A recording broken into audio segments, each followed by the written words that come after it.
আসসালামু আলাইকুম রহমতুল্লাহ। আমি টঙ্গী থেকে আসছিলাম কিশোরগঞ্জ বন্ধুবর হাফেজ মুখলিসুর রহমানের সাথে। গতকালকে কিশোরগঞ্জ পুরা শহরে এবং আমাদের চেরাগালি কলেজ গেট লম্বা দেখলাম যে ছেলেমেয়েরা মাদ্রাস স্কুলের স্টুডেন্ট ছাত্রী সবাই মিলে মনে হয় যে কাউকে অভ্যর্থনা দেওয়ার জন্য দাঁড়িয়ে থাকলে যেরকম হয় আর কি। আমাদের কথা হইলো ছাত্রদের দ্বারা ট্রাফিকের কাজ করা, কিন্তু কোনো ছাত্রী ছোট মেয়েদেরকে ট্রাফিকে কাজে দাঁড়া করে দেওয়াটা বেমানান।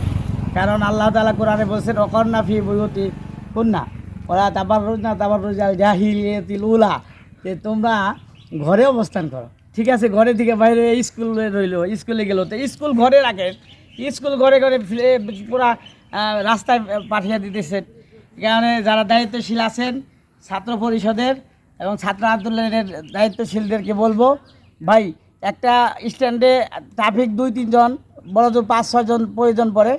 এটা দেখা যাচ্ছে যে প্রত্যেকটা মূল শহরে পুরা স্কুল কলেজের ভার্সিটির স্টুডেন্ট ছেলে মেয়ে সবাই নামকেও আসতে এরা আড্ডা বাস করতেছে, বিভিন্ন সেলফি টিকটক ইত্যাদি বানাচ্ছে।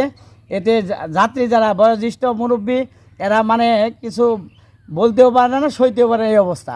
তারা মাথা অন্যদিকে মুখ অন্যদিকে ফিরিয়ে চলে যাচ্ছে যে আমরা প্রতিবাদ করব, এই প্রতিবাদ করলে আবার না জানি কী হয়।